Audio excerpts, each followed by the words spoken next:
दोस्तों, आपका स्वागत है आपके चैनल जिसका नाम है भारत की कहानियाँ। आज हम आपको एक कहानी सुनाने जा रहे हैं जिसका नाम है पूनम की चूड़ियाँ। सुनती हो पुन्नो, कहाँ हो? मुकुल अपनी पत्नी पूनम को आवाज़ देता हुआ घर के अंदर आया। अभी आई जी, कहते हुए पूनम चाय की प्याली लिए बाहर आई। अरे वाह, गरम गरम चाय, तुमने तो सारी थकान ही मिटा दी। मुकुल मुस्कुराते हुए बोला। अरे ये इतने बड़े बैग में क्या है? पूनम ने मुकुल के अभी अभी लाए हुए बैग की तरफ इशारा करते हुए पूछा। इस बार थोड़ी ज़्यादा पूंजी लगाकर माल लाया हूँ। त्योहार के दिन नज़दीक है ना, देखना सब बिक जाएंगे, फिर हम भी बड़े धूमधाम से सभी त्योहार मनाएंगे। मुकुल ने उम्मीद भरे स्वर में कहा। सच बाबा, फिर तो मुझे परियों वाली फ्रॉक लेके देना इस बार। मुकुल और पूनम की 6 वर्षीय बेटी सोनी बोली। बिल्कुल ले देंगे हम अपनी परी को परियों वाली फ्रॉक, कहकर मुकुल ने उसे गोद में उठा लिया। भगवान करे ऐसा ही हो, कहते हुए पूनम ने हाथ जोड़ लिए। मुकुल गली गली घूमकर चूड़ियाँ बेचने का काम करता था। चूड़ियों की नई नई डिज़ाइनें, उचित मूल्यों पर उसके सरल स्वभाव के कारण उसका काम ठीक ठाक चल रहा था, जिससे घर और बच्चों की पूरी ज़रूरतें हो रही थी। अपनी पत्नी पूनम, 6 साल की बेटी सोनी और 4 महीने के बेटे सोनू के साथ वो स्टेशन के पास एक बस्ती में एक कमरे के पुराने मकान में रहता था।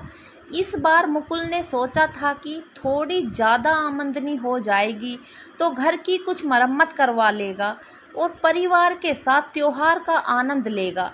लेकिन ज़िंदगी कभी कभी इतनी आसानी से हमें सब कुछ नहीं देती। वो शायद हमें परखना चाहती है कि हम उसकी कृपा के पात्र बनने लायक हैं या भी अभी नहीं। सुबह के लगभग 4 बज रहे थे जब मुकुल के करहाने की आवाज़ पूनम के कानों में पड़ी। पूनम ने धीरे से मुकुल को स्पर्श किया तो वह चौंक गई। उसका शरीर भट्टी की तरह तप रहा था। वो तेजी से उठकर एक बर्तन में पानी ले आई और मुकुल के माथे पर पट्टी करने लगी, लेकिन काफ़ी देर तक पट्टी करने के बावजूद भी मुकुल के शरीर का ताप कम नहीं हुआ। देखते ही देखते उसे उल्टियाँ भी होने लगी। खुद को संभालने की कोशिश करते हुए किसी तरह मुकुल बोला। सुनो पुन्नो, वो दवा वाला डिब्बा ले आ, मुझे बुखार और उल्टी की गोली है उसमें, शायद उससे कुछ लाभ हो। सुनो जी, खाली पेट अंग्रेजी दवा खाना सही नहीं है, किसी तरह एक छोटी मोटी मठड़ी खा लो फिर दवा लेना, पूनम ने कहा। पर दांत साफ करने जाने की मुझ में ताकत नहीं है, मुकुल दर्द से कराहते हुए बोला। कोई बात नहीं जी, मैं बर्तन ले आती हूँ, यहीं कुल्ला कर लो बस, कहती हुई पूनम मठड़ी और बर्तन लाने चली गई। दवा खाए हुए 2 घंटे बीत गए थे। उल्टी से तो थोड़ी राहत थी, लेकिन बुखार में कोई सुधार नहीं हुआ। सुनो, अब देर करना ठीक नहीं है, अस्पताल पास ही है, चलो वहीं, पूनम ने घबराई आवाज़ में कहा। पर मुझसे उठा भी नहीं जा रहा, आंखें जल रही हैं, शरीर दर्द से टूट रहा है, मुकुल बेबसी से बोला। तुम घबराओ मत, मैं पड़ोस से भोला भैया को बुलाकर लाती हूँ, वो अपने रिक्शे से ले चलेंगे, पूनम ने कहा। पड़ोसी भोला की पत्नी के पास अपने दोनों बच्चों को छोड़कर पूनम मुकुल को लेकर अस्पताल पहुंची। मुकुल की हालत देखकर वहां मौजूद कंपाउंडर ने उसे तुरंत इमरजेंसी के वार्ड में भेज दिया। मुकुल का चेकअप करने के बाद डॉक्टर ने कहा, लक्षण तो टाइफाइड के लग रहे हैं, हमें खून की जांच करवाकर देखनी होगी। फिलहाल आराम के लिए मैं दवा और इंजेक्शन दे देता हूँ। जांच के लिए खून देकर पूनम और मुकुल घर आ गए। इंजेक्शन के असर से मुकुल को नींद आ गई थी। शाम के 4 बजे जब पूनम की जांच की रिपोर्ट लेकर अस्पताल गई तब पता चला डॉक्टर का शक सही था, मुकुल को टाइफाइड ही था। डॉक्टर से दवा की पर्ची और ज़रूरत हिदायतों को लेकर पूनम घर आ गई। बीमारी तो धीरे धीरे ख़त्म होती रहेगी, लेकिन इसके असर से मुकुल का शरीर बहुत ही कमज़ोर हो गया था। उस पर घर की जिम्मेदारियों की चिंता ने उसकी नींद उड़ा रखी थी।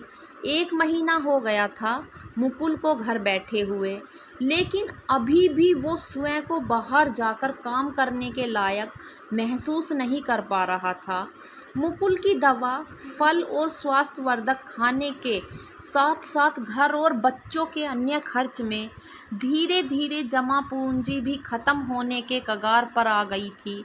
क्या सोचा था कि इस बार हम पूरे उल्लास से त्योहार मनाएंगे, और कहाँ खाने के भी लाले पड़ गए। कहते हुए मुकुल की आंखों में आंसू आ गए। सुनो जी, ऐसे हिम्मत नहीं हारते। ये परीक्षा की घड़ी है और भगवान परीक्षा उसी की लेते हैं जो उनके खास होते हैं। हमें तो इस परीक्षा में पास होकर दिखाना है। पूनम मुकुल की आंखें पोंछते हुए बोली। लेकिन हम पास कैसे होंगे पुन्नो, मैं तो खड़ा होते हुए भी कांपने लगता हूँ। मुकुल के स्वर में निराशा थी। तुमसे किसने कहा कि तुम्हें अपने पैरों पर खड़ा होना है जी? मेरे पैर भी तो तुम्हारे हैं।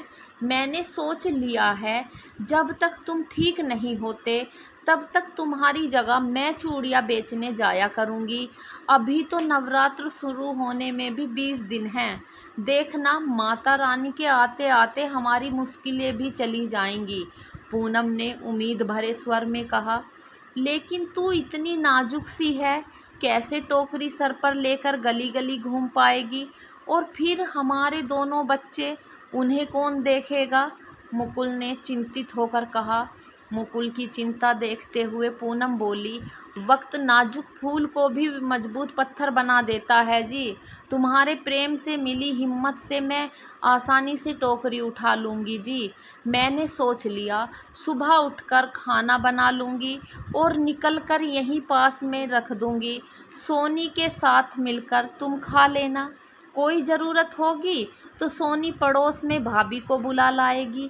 सोनू को मैं अपने साथ ले जाऊंगी। अपने लिए थोड़ा सा खाना टोकरी में रख लूँगी। 11 बजे निकलकर शाम तक मैं लौट आऊँगी।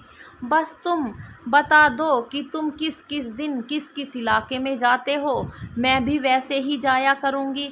तुम्हारे जितना तो मैं काम नहीं कर पाऊँगी सुबह से रात तक, पर कुछ तो कर ही लूँगी। 4 ना सही 1 पैसा तो घर में आएगा ही। पूनम की हिम्मत और भरोसा देखकर मुकुल के मन में भी थोड़ी आस जगी। उसने पूनम को सब कुछ समझा दिया कि किस इलाके में किस दिन जाना है और उसके खास खास ग्राहक कौन हैं। अगले दिन अपने तय करे वक्त पर पूनम ने चूड़ियों की टोकरी सजाकर माथे पर रखी और मुन्ने को गोद में लेकर घर से निकल पड़ी। वो जानती थी उसके लिए ये सफ़र बिल्कुल आसान नहीं था। मन ही मन उसे बहुत घबराहट भी हो रही थी, क्योंकि आज तक शायद वो कभी अकेली कहीं नहीं गई। लेकिन मुकुल के सामने वो स्वयं को कमज़ोर और डरा हुआ नहीं दिखा सकती थी। आखिर उसकी हिम्मत भी तो मुकुल का फैसला ही था। धीरे धीरे कदम बढ़ते हुए पूनम आज पहले इलाके में पहुंची और मुकुल के सिखाए अनुसार आवाज़ लगाने लगी। चूड़ियाँ ले लो, मुकुल की चूड़ियाँ ले लो। कुछ घर जहाँ की महिलाएं मुकुल की नियमित ग्राहक थी, वहाँ से मुकुल का नाम सुनकर वो सब बाहर आई और पूनम को बुलाया। पूनम से उन्हें मुकुल के बीमार होने और उसकी जगह पूनम के काम संभालने की बात का पता चली। पूनम की परिस्थिति देखकर सबके मन में उसके लिए सहानुभूति थी। दोस्तों, इस कहानी का यह भाग यहीं पर ख़त्म होता है। जल्द ही अगला भाग आएगा। धन्यवाद दोस्तों। चैनल को सब्सक्राइब करें, वीडियो को लाइक करें, कमेंट करें, शेयर करें। धन्यवाद।